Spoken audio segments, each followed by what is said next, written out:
आंवला नवमी कार्तिक शुक्ल पक्ष की नवमी तिथि को मनाई जाती है। आंवला नवमी की पूजा संपन्न करने पर भक्त को अक्षय फल की प्राप्ति होती है, अतः अक्षय नवमी के रूप में भी जाना जाता है। शास्त्रों के अनुसार अक्षय नवमी के दिन किया गया पुण्य जन्म जन्मांतर तक खत्म नहीं होते। इस दिन किए गए शुभ कार्य जैसे दान, पूजा, भक्ति, सेवा आदि का पुण्य कई जन्मों तक प्राप्त होता है। आंवला नवमी की पौराणिक कथा। आंवला नवमी के दिन माता लक्ष्मी की पूजा की जाती है तथा आंवले के पेड़ के नीचे भोजन करने की परंपरा भी है। इस संदर्भ में एक कहानी है। एक बार देवी लक्ष्मी पृथ्वी का भ्रमण करने आई। रास्ते में उन्होंने भगवान विष्णु और शिव की एक साथ पूजा करने की कामना की। लक्ष्मी माँ ने माना कि विष्णु और शिव को एक साथ कैसे पूजा जा सकता है। तब उन्होंने महसूस किया कि तुलसी और बेल की गुणवत्ता एक साथ आंवले के पेड़ में पाई जाती है। तुलसी को भगवान विष्णु से प्रेम है और भगवान शिव को बेल पत्र से। माता लक्ष्मी ने आंवले के पेड़ को विष्णु और शिव का प्रतीक मानकर आंवले के पेड़ की पूजा की। पूजा से प्रसन्न होकर भगवान विष्णु और शिव प्रकट हुए। माता लक्ष्मी ने आंवले के पेड़ के नीचे भोजन तैयार किया और उसे भगवान श्री विष्णु और भगवान शिव को परोसा। इसके बाद उन्होंने उसी भोजन को प्रसाद के रूप में स्वयं ग्रहण किया। जिस दिन यह घटना हुई थी उस दिन कार्तिक शुक्ल नवमी तिथि थी, अतः यह परंपरा उस समय से चली आ रही है। आंवले के पौधे के प्रकट होने की रोचक कथा। मान्यता के अनुसार एक बार जब पूरी पृथ्वी जल में डूबी हुई थी और इस पर दूर दूर तक जिंदगी का कोई नामो निशान नहीं था, तब ब्रह्मा जी कमल के फूल पर तपस्या कर रहे थे। पूरी पृथ्वी के जलमग्न होने की दशा में ब्रह्मा जी की आंखों से अचानक आंसू टपकने लगे थे। तब ब्रह्मा जी के आंसू से आंवले का पेड़ प्रकट हुआ, जिससे इस चमत्कारी औषधीय फल की प्राप्ति हुई। इस तरह आंवला वृक्ष सृष्टि में आया।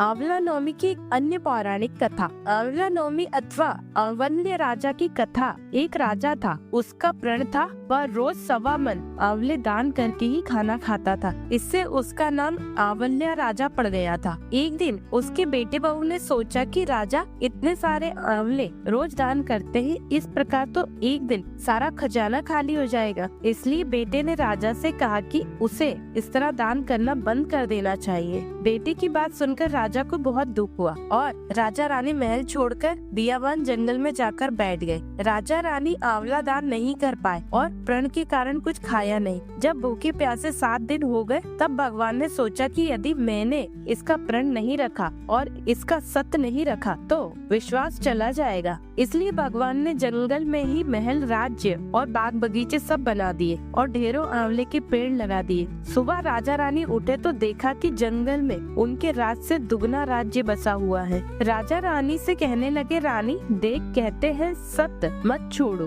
सोर म सत छोड़ या पत जाए, सबकी छोड़ी लक्ष्मी फिर मिलेगी आए। आओ नहा धोकर आंवला दान करे और भोजन करे। राजा रानी ने आंवला दान करके खाना खाया और खुशी खुशी जंगल में रहने लगे। उधर आंवला देवता का अपमान करने व माता पिता से बुरा व्यवहार के कारण बहू बेटे के बुरे दिन आ गए। राज्य दुश्मनों ने छीन लिया। दाने दाने को मोहताज हो गए। काम ढूंढते ढूंढते अपने पिता के राज्य में आ पहुँचे। उनके हालात इतने बिगड़े हुए थे कि पिता ने उन्हें बिना पहचाने हुए काम पर रख लिया। बेटे बहू सोच भी नहीं सकते थे कि उनके माता पिता इतने बड़े राज्य के मालिक भी हो सकते हैं। सो उन्होंने अपने माता पिता को नहीं पहचाना। एक दिन बहू ने सास के बाल गूंथते समय उनकी पीठ पर मस्सा देखा। उसे यह सोचकर रोना आ गया कि ऐसा मस्सा मेरी सास के भी था। हमने यह सोचकर उन्हें आंवले दान करने से रोका था कि हमारा धन नष्ट हो जाएगा। आज वे लोग न जाने कहाँ होंगे। यह सोचकर बहू को रोना आने लगा और आंसू टपक टपक कर सास की पीठ पर गिरने लगे। रानी ने तुरंत पलट कर देखा और पूछा कि तू क्यों रो रही है। उसने बताया कि आपकी पीठ पर जैसा मस्सा मेरी सास की पीठ पर भी था। हमने उन्हें आंवले दान करने से मना कर दिया था, इसलिए वे घर छोड़कर कहीं चले गए। तब रानी ने उन्हें पहचान लिया, सारा हाल पूछा और अपना हाल बताया। अपने बेटे बहू को समझाया कि दान करने से धन कम नहीं होता बल्कि बढ़ता है। बेटे बहू भी अब सुख से राजा रानी के साथ रहने लगे। हे भगवान, जैसे राजा रानी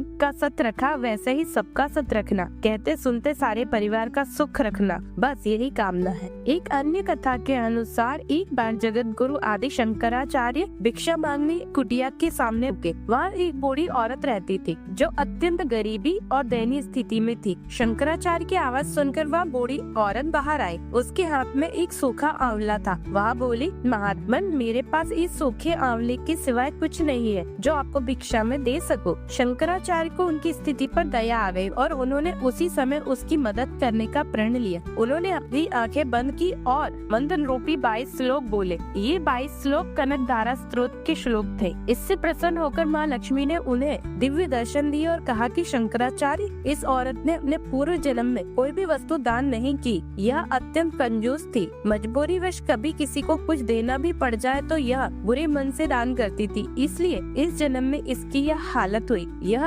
अपने कर्मों का फल भोग रही है, इसलिए मैं इसकी कोई सहायता नहीं कर सकती। शंकराचार्य ने देवी लक्ष्मी की बात सुनकर कहा, हे महालक्ष्मी, इसने पूर्व जन्म में अवश्य दान धर्म नहीं किया है, लेकिन इस जन्म में इसने पूर्ण श्रद्धा से मुझे यह सूखा आंवला भेंट किया है। इसके घर में कुछ नहीं होते हुए भी इसने यह मुझे सौंप दिया। इस समय इसके पास यही सबसे बड़ी पूंजी है। क्या इतना भेंट करना पर्याप्त नहीं? शंकराचार्य जी की इस बात से देवी लक्ष्मी प्रसन्न हुई और उसी समय उन्होंने इस गरीब महिला की कुटिया में स्वर्ण के आंवलों की वर्षा कर दी। आंवला नवमी पूजा विधान। आंवला नवमी के दिन महिलाओं को सुबह स्नान करना चाहिए। अपने आसपास स्थित किसी भी आंवले के पेड़ के पास जाना चाहिए और उस स्थान पर सफाई करनी चाहिए। उसके बाद आंवले के पेड़ के नीचे पूर्व दिशा में खड़े होकर जल और दूध चढ़ाएं। इसके बाद पूजा आदि करने के बाद पेड़ के चारों ओर कच्चे सूत का धागा लपेटे और परिक्रमा करें। अंत में आंवले की आरती करें और परिवार की सुख समृद्धि की कामना करें। जय लक्ष्मी नारायण भगवान।